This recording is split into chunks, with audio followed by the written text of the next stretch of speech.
ഈ ഒരു ഭാഗം ഷോൾഡർ ഈ ഭാഗം അവിടെ തട്ടി വീഴണം. അവിടെ നമുക്ക് എത്ര ശക്തിയാണ് തട്ടി വിളിക്കാം. ശക്തിയായ നിങ്ങൾക്ക് അറിയാവുന്ന വ്യക്തിയാണ് അദ്ദേഹത്തിന് പേര് വിളിക്കാം. നിങ്ങൾ വിളിക്കണ്ടേ ഷോൾഡർ സൈഡ്. ഒരിക്കലും വേറെ ഒരു ബോഡി പാർട്ടിൽ ടച്ച് ചെയ്യരുത്. ഒരു ബോഡി പാർട്ടിലും ടച്ച് ചെയ്യും. തട്ടി വിളിക്കുന്ന ഞാൻ പറഞ്ഞു ഇങ്ങനെ പതക്കില്ല. ലുക്ക് ലിസൺ ഫീൽ എന്ന് പറയുന്നത് അതൊന്നും നിങ്ങൾ പഠിക്കണ്ട. പക്ഷേ ഞാൻ പറഞ്ഞുതരാം. ജസ്റ്റ് ഇതാ ചെവി ഉണ്ടെന്ന് വേറെ മൂക്കിലേക്ക് അടുപ്പിക്കണം. എന്താ അറിയോ, അദ്ദേഹം ബ്രീത്ത് എടുക്കുമെന്ന് അറിയണം. അദ്ദേഹം ബ്രീത്ത് എടുക്കുന്നുണ്ട്, ചെവി മൂക്കിലേക്ക് അടുപ്പിക്കുക. ഓക്കെ, അറ്റ സമയം കൊണ്ട് ആ സമയം തന്നെ അത് ഒരേ സമയത്ത് തന്നെ എന്ത് ചെയ്യണം, നമ്മുടെ 2 വിരൽ ഉപയോഗിച്ചിട്ട് നമ്മുടെ ഈ കരോട്ടി പൾസ് എന്ന് ചെക്ക് ചെയ്യുക. എന്ന് വെച്ചാൽ നമ്മൾ നോർമൽ ഇരിക്കുന്ന വ്യക്തിയുടെ പൾസ് നമുക്ക് ഇവിടെ ചെക്ക് ചെയ്യാം, റിസ്റ്റിൽ പൾസ് ചെക്ക് ചെയ്യാം. പക്ഷേ ഒരാൾ അൺകോൺഷ്യസ് ആയിട്ട് വീണ് കഴിഞ്ഞാൽ, കൊളാപ്സ് ആയി വീഴുന്ന ഒരു വ്യക്തിക്ക് പൾസ് നമുക്ക് റിസ്റ്റിൽ ചെക്ക് ചെയ്യാൻ പറ്റില്ല. റിസ്റ്റിൽ ചെക്ക് ചെയ്യാൻ പറ്റില്ല. അപ്പം നമ്മൾ എവിടെ ചെക്ക് ചെയ്യും, എവിടെ ചെക്ക് ചെയ്യും? ഓക്കെ ഒന്ന് അമർത്തി ഓക്കെ അപ്പുറത്തപ്പുറം ചെക്ക് ചെയ്യുന്നു. കിട്ടുന്നേട്ടോ, ഒരു നല്ല പിടിപ്പ് കിട്ടുന്നേട്ടോ. പൂർണ്ണമായിട്ടും മരണത്തിൽ കീഴ്പ്പെടും. നിങ്ങൾ ഈ ബ്രെയിൻ ഡെത്ത് അല്ലെങ്കിൽ അങ്ങനെ സംഭവം കിട്ടുന്നുണ്ടോ?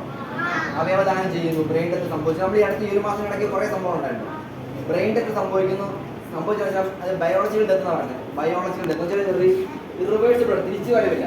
നിങ്ങളുടെ ബാക്കി എല്ലാ ഓർഗൻസും നമുക്ക് സമയമുണ്ടായിരുന്നു. 5-6 മണിക്കൂറൊക്കെ സമയമുള്ള ഓർഗൻസ് ഉണ്ട്, നമുക്ക് അതിനെ തിരിച്ചുകൊണ്ട് തരാൻ പറ്റും. പക്ഷെ നമ്മുടെ ബ്രെയിൻ മാത്രം 6 മിനിറ്റ് മുതൽ 10 മിനിറ്റിനുള്ളിൽ നമ്മൾ മരണപ്പെടും. ഈ സമയം കൊണ്ട് ഈവൻ ഞാൻ ഇവരെ അമേരിക്കൻ ഹാർട്ട് അസോസിയേഷൻ പറയുന്നത് വെച്ചാൽ നിങ്ങളുടെ ഹോസ്പിറ്റലിന്റെ മുമ്പിൽ വെച്ചാണ് നിങ്ങൾക്ക് കാർഡിയാക് അറസ്റ്റ് സംഭവിക്കുന്നതെങ്കിൽ, ഒരു ഹോസ്പിറ്റലിന്റെ മുന്നിൽ അതിന്റെ കോർട്ട്യാർഡിൽ വെച്ചിട്ടാണ് നിങ്ങൾക്ക് കാർഡിയാക് അറസ്റ്റ് സംഭവിക്കുന്നതെങ്കിൽ നിങ്ങൾക്ക് അത് രക്ഷപ്പെടുത്താൻ പറ്റില്ല. ഫസ്റ്റ് എയ്ഡ് കൊടുത്തില്ലെങ്കിൽ. ഞാൻ പറഞ്ഞ കേസ് മനസ്സിലായോ? നിങ്ങളുടെ ഒരു ഹോസ്പിറ്റലിന്റെ മുറ്റത്ത് വെച്ചാണ് നിങ്ങൾക്ക് കാർഡിയാക് അറസ്റ്റ് സംഭവിക്കുന്നതെങ്കിൽ അവിടെ വെച്ചിട്ടായാൽ പോലും നിങ്ങൾക്ക് അയാളെ രക്ഷപ്പെടുത്താൻ പറ്റത്തില്ല. എങ്ങനെയാ ഇത് ഫസ്റ്റ് എയ്ഡ് കൊടുത്തില്ലെങ്കിൽ? അപ്പം നിങ്ങളുടെ വീട്ടിൽ കിടക്കുന്ന ഒരാളെ അല്ലെങ്കിൽ റോഡിൽ കിടക്കുന്ന ഒരാളെ രക്ഷപ്പെടുത്താൻ പറ്റുമോ നമുക്ക്? അപ്പം നമ്മൾ ചെയ്യേണ്ട കാര്യം എന്താണ്? നമുക്ക് ഇദ്ദേഹത്തിൻ്റെ ബ്ലഡ് ഫ്ലോ ഇദ്ദേഹത്തിൻ്റെ ബ്രെയിനിലേക്ക്, ഞാൻ വളരെ ഇതായിട്ടാണ് പറയാം, നിങ്ങൾക്ക് മനസ്സിലാവുന്നുണ്ടോ? ഇദ്ദേഹത്തിൻ്റെ ബ്രെയിനിലേക്ക് ബ്ലഡ് എത്തിക്കാനാണ് നമ്മുടെ ലക്ഷ്യം. ഓക്കെ, ഞാൻ എങ്ങനെ മനസ്സിലാക്കി ബ്രെയിനിലേക്ക് ബ്ലഡ് എത്തുന്നതാണോ? ഇദ്ദേഹത്തിൻ്റെ കരോട്ടി പൾസ് കിട്ടുന്നില്ല. അപ്പം അതിനർത്ഥം ഇദ്ദേഹം ഹൃദയം ഇടിക്കുന്നില്ല. അപ്പം നമ്മൾ എന്ത് ചെയ്യണം?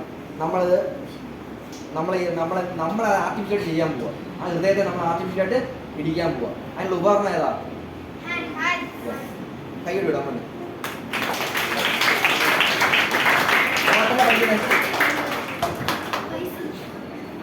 ഓക്കെ, അപ്പൊ നമ്മുടെ കൈയാണ് ഇതിന്റെ ഉപകരണം. നമ്മുടെ ലക്ഷ്യം എന്തുവാ? ഇദ്ദേഹത്തിന്റെ ബ്രെയിനിലേക്ക് ബ്ലഡ് എത്തിക്കാനുള്ളത്. നിങ്ങൾ വേറെ ഒന്നും ചിന്തിക്കണം. ഞാൻ ഇത് കൺവെൻഷൻ മെത്തേഡ് ഉണ്ട്. കൺവെൻഷൻ മെത്തേഡ് ഞാൻ പറയാം.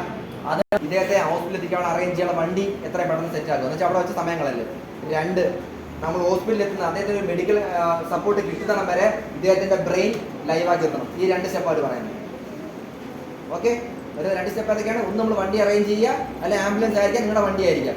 2, ആ ഹോസ്പിറ്റലിൽ എത്തുന്ന വരെ ഡോക്ടേഴ്സിന്റെ സപ്പോർട്ട് കിട്ടുന്ന വരെ അദ്ദേഹത്തിന്റെ ബ്രെയിൻ ലൈവാക്കി നിർത്തണം. ഈ 2 ഈ ബ്രെയിൻ ലൈവ് ആണെങ്കിൽ അദ്ദേഹത്തെ കൊണ്ടെത്തിച്ചാൽ മതി, അദ്ദേഹത്തെ രക്ഷപ്പെടുത്താൻ പറ്റും. നമ്മൾ ഹോസ്പിറ്റലിൽ കൊണ്ടെത്തുമ്പോൾ ബ്രെയിൻ ലൈവ് അല്ലാത്തതുകൊണ്ടാണ് അവർ പറഞ്ഞത് അയ്യോ ഇച്ചിരി മുമ്പേ കൊണ്ടുവന്നിരുന്നെങ്കിൽ രക്ഷപ്പെടാൻ. കണ്ടിട്ടില്ലേ? സിനിമയിലും കണ്ടിട്ടില്ലേ? നിങ്ങൾ സിനിമയിൽ കണ്ടു. പക്ഷേ ഞങ്ങൾ നേരിട്ട് കുറേ കണ്ടുണ്ട്. ശബരിമലയൊക്കെ ഡ്യൂട്ടി ചെയ്യുമ്പോഴൊക്കെ നമ്മൾ ഇതൊക്കെ ഇപ്പം കൈ ഇന്റർലോക്ക് ചെയ്ത് കൈ മൂക്കി എല്ലാവരും മൂരണം. കൈ വളയാൻ പാടില്ല, ഇങ്ങനെ സൈഡിലേക്ക് വളയാൻ പാടില്ല. ഓക്കെ, ഇന്റർലോക്ക് ചെയ്ത് നൂത്തുപിടിക്കുന്നത് ഒന്ന് ടിൽറ്റ് ചെയ്യുക, മേലോട്ട് ടിൽറ്റ് ചെയ്യുക. നമ്മുടെ ഈലുണ്ടാവും, ഈ ഹീൽ ഉപയോഗിച്ച് വേണം നമ്മൾ എന്ത് ചെയ്യുന്നത്? ഈ ഹൃദയത്തെ പിഴിയുക നമ്മൾ ചെയ്യുന്നത്. പിടിച്ചുകൊണ്ടിരുന്ന ഹൃദയം എന്നറിയോ? ആ ഓൾറെഡി ഒരാൾ കുഴഞ്ഞു വീണിട്ട് അദ്ദേഹത്തിന് ഹാർട്ടിൽ കുറേ ബ്ലഡ് ഉണ്ട്. ഈ ബ്ലഡിനെ നമ്മൾ ഞെക്കുമ്പോഴത്തേക്ക് ഈ ബ്ലഡ് എന്ത് ചെയ്യും? മേളിലേക്ക് പമ്പ് ചെയ്യും. അപ്പോഴത്തേക്ക് ബ്രെയിനിലേക്ക് ബ്ലഡ് എത്തും. വീണ്ടും നമ്മൾ റിലീസ് ചെയ്യുമ്പോഴത്തേക്ക് ഈ ബ്ലഡ് വീണ്ടും തിരിച്ചു അവിടെ നിറയും, ഈ ഹാർട്ടിൽ നിറയും. മനസ്സിലാകുന്നുണ്ടെങ്കിൽ ഈ ഹാർട്ടിൽ നിറയും. വീണ്ടും നമ്മൾ പ്രസ് ചെയ്യുമ്പോഴത്തേക്ക് ഈ ബ്ലഡ് വീണ്ടും മേളിലേക്ക് ചെല്ലും. വളരെ നിസ്സാര കാര്യമാണ്. വീണ്ടും നമ്മൾ റിലീസ് ചെയ്യുമ്പോഴത്തേക്ക് ഈ ബ്ലഡ് വന്ന് വീണ്ടും ഹൃദയം ചെയ്യും. ഇത് തന്നെ ആക്ച്വലി നമ്മൾ ഹൃദയം അടിച്ചുകൊണ്ടിരിക്കാൻ നടക്കുന്ന പരിപാടി. ഇത് നമ്മളെന്ത് ചെയ്യും? ഇത് നിന്നപ്പോഴത്തേക്ക് നമ്മൾ ആർട്ടിഫിഷ്യലായിട്ട് ചെയ്യും. അത് നമ്മുടെ കൈ നമ്മൾ നൂത്ത് പിടിച്ച് ഹീലൊന്ന് ടെസ്റ്റ് ചെയ്ത് എവിടെയാണോ ഹാർട്ടിന്റെ പൊസിഷൻ എവിടെ നമ്മൾ ചെക്ക് ചെയ്യുന്നത്? നമ്മൾ എങ്ങോട്ടോ, ഇടത്തോട്ടോ വലത്തോട്ടോ ആണോ? അല്ല വേണ്ട പറയാം. നിങ്ങൾ എപ്പോഴായാലും നിങ്ങൾ CPR ചെസ്റ്റ് കംപ്രഷൻ ചെയ്യാൻ തുടങ്ങുമ്പോൾ നിങ്ങൾ ഹാർട്ടിന്റെ പൊസിഷൻ ക്ലിയർ ആയിരിക്കണം. ഹാർട്ടിന്റെ പൊസിഷൻ എവിടെ ക്ലിയർ ചെയ്യുന്നത്? ഇടത്തോ വലത്തോ അല്ല, കറക്റ്റ് സെന്റർ എവിടെ? നിങ്ങളുടെ ഈ നിപ്പിൾ ഒരു ലൈൻ വരച്ച് കഴിഞ്ഞാൽ ഇവിടുന്ന് വേണ്ട താപ്പോട്ട് ലൈൻ വരച്ചത് കൂട്ടിപ്പണിന്റെ ഏരിയ ഉണ്ടല്ലോ, കൃത്യം കറക്റ്റ് സെന്റർ. കറക്റ്റ് ഇവിടെ തന്നെയാണ്. കണ്ടോ, ഇടത്തുമല്ല വലത്തുമല്ല, കറക്റ്റ് ഇവിടെ തന്നെ നിങ്ങളുടെ ഹീൽ ഉറപ്പിക്കണം. അല്ലെങ്കിൽ നിങ്ങൾ ചെയ്യുന്ന സംഭവം വെറുതെ ആയി പോകും, നമ്മൾ ചെയ്യുന്ന എഫക്റ്റീവ് കിട്ടത്തില്ല കേട്ടോ. അപ്പോൾ എന്താണ് ഇതാ നമ്മൾ ഹാർട്ടിനെ കുറിച്ച് ഞാൻ പറഞ്ഞതാണ്. ഇനി ഫീൽ കണ്ടല്ലോ, കൃത്യം സെൻറ്റർ ആണല്ലോ. സെൻറ്ററിൽ നിങ്ങളുടെ ഹീൽ ഉറപ്പിക്കണം. നിങ്ങളുടെ ഡൊമിനൻ്റ് ഹാൻഡ് ഏതാണോ, നിങ്ങളുടെ ലെഫ്റ്റ് ആണെങ്കിൽ ലെഫ്റ്റ് ആണ് താഴെ വേണ്ടത്. ഏത് കൈയാണോ നിങ്ങൾക്ക് വാക്കുള്ളത് ആ കൈയുടെ ഹീലായിരിക്കണം ഹാർട്ടിൻ്റെ പൊസിഷനിൽ വെക്കേണ്ടത്. കൈ സ്ട്രെയിറ്റ് ആയിരിക്കണം. എപ്പോഴും CPR ചെയ്യുന്നത് നിലത്തായിരിക്കണം, തറയിലായിരിക്കണം. എന്തുകൊണ്ടാണെന്ന് അറിയോ, പലർക്കും പല കണ്ടീഷനാണ്. കൈ ബലം ഉപയോഗിച്ചല്ല, നമ്മുടെ അപ്പർ ബോഡിയുടെ വെയിറ്റ്, നമ്മുടെ അപ്പർ ബോഡി ഉണ്ട് ഫുള്ള്, ഈ അപ്പർ ബോഡിയുടെ വെയിറ്റ് മൊത്തം നമ്മുടെ ഹീൽ കൊണ്ടുവന്നാണ് നമ്മൾ ചെയ്യുന്നത്. ഇത് ഹേർട്ടിനെ പൊസിഷൻ വെച്ച് കഴിഞ്ഞാൽ ഇങ്ങനെ നിന്ന് കഴിഞ്ഞാണ്ടല്ലോ, കൈ സ്ട്രെയിറ്റ് ആണെങ്കിൽ എൻ്റെ അപ്പർ ബോഡിയുടെ വെയിറ്റ് മൊത്തം ഇപ്പോൾ ഈ കയ്യിലുണ്ട്. അപ്പോൾ നമ്മൾ ഒരാളുടെ നെഞ്ച് താക്കുന്നത് അത്ര എളുപ്പമുള്ള പരിപാടിയല്ല. ഒരാളുടെ നെഞ്ച് താക്കുന്നത് അത്ര എളുപ്പമുള്ള പരിപാടിയല്ല. അപ്പം നമ്മുടെ ഈ അപ്പർ ബോഡിയുടെ വെയിറ്റ് ഉപയോഗിച്ച് നമുക്ക് എന്ത് ചെയ്യാം, നമുക്ക് എളുപ്പത്തിൽ ഈ ഹാർട്ടിനെ പിഴിയാൻ പറ്റും. നമ്മുടെ ഹൃദയം എപ്പോഴും ഇടിക്കുന്നത് താളത്തിലല്ലേ ഇടിക്കുന്നത്. ഹൃദയം എപ്പോഴും ഇടിക്കുന്നത് എങ്ങനെയാ, കുറഞ്ഞ ഇടിച്ച് പിന്നെ കുറേ നേരം കഴിഞ്ഞാൽ നടത്തി ഇടിക്കുന്നത്. അതൊരു താളമുണ്ട്, ഹൃദയ താളമുണ്ട് അല്ലേ, ആ ഒരു താളമില്ലേ, ആ താളത്തിൽ ചെയ്യണം. അതെങ്ങനെ ചെയ്യുന്നത്, അതിന് നമ്മൾ കൗണ്ട് ചെയ്യണം. എങ്ങനെയാണ് കൗണ്ട് ചെയ്യണം താടെ. അപ്പോൾ കൗണ്ട് ചെയ്യണ ഗുണം വെച്ചാൽ ഇതിനൊരു താളം കിട്ടും, ശ്രദ്ധിക്കണം. ഓക്കെ, ഒരിക്കൽ നിങ്ങളെ ഹീല് ഹാർട്ടിൻ്റെ ഭാഗത്ത് വെച്ച് കഴിഞ്ഞാൽ അവിടെ നിന്ന് അത് പൊങ്ങരുത്. അവിടെ തന്നെ ഉറച്ചു വെച്ചേക്കണം. ശ്രദ്ധിച്ച് ചോദിക്കണം,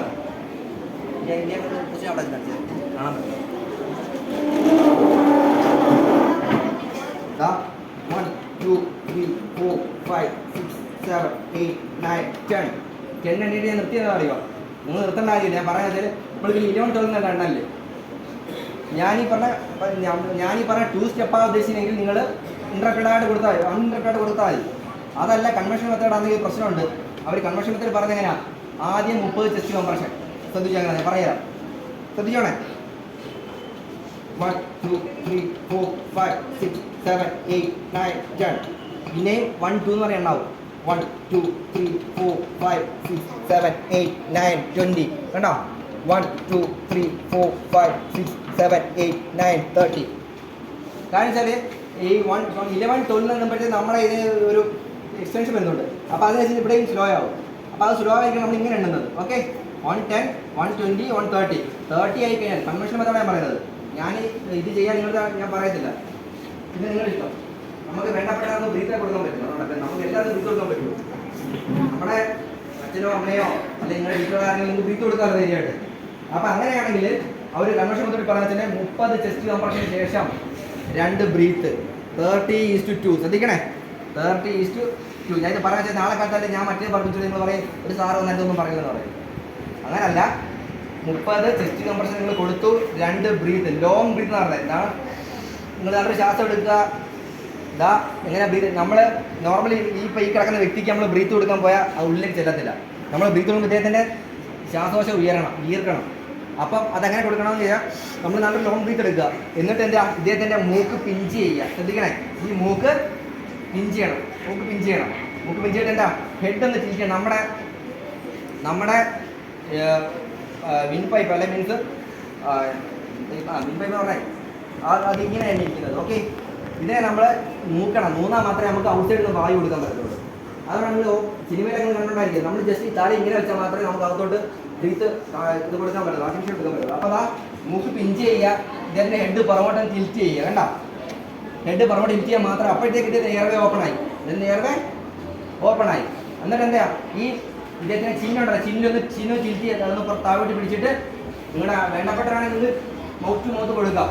അതല്ല അല്ലെങ്കിൽ ഒരു കച്ചി ഇട്ടിട്ടോ അല്ലെങ്കിൽ ഒരു കൈ ഇങ്ങനെ പിടിച്ചിട്ടോ നമുക്ക് എന്ത് ചെയ്യാം, ബ്രീത്ത് കൊടുക്കും. 2 ലോങ് ബ്രീത്താണ്. ഈ ബ്രീത്ത് കൊടുക്കുമ്പോഴത്തേക്ക് ഒരു ബ്രീത്ത് ശ്വാസം എടുക്കുക, ബ്രീത്ത് കൊടുക്കുമ്പോൾ ഇവിടെ നെഞ്ച് കയറും.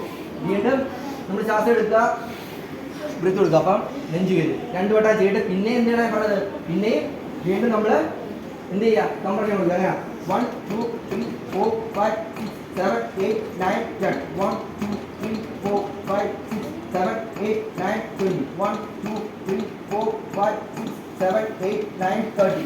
ഓക്കെ, പിന്നെ എന്ത് ചെയ്യാം, 2 ബ്രീത്ത് കൊടുക്കുക.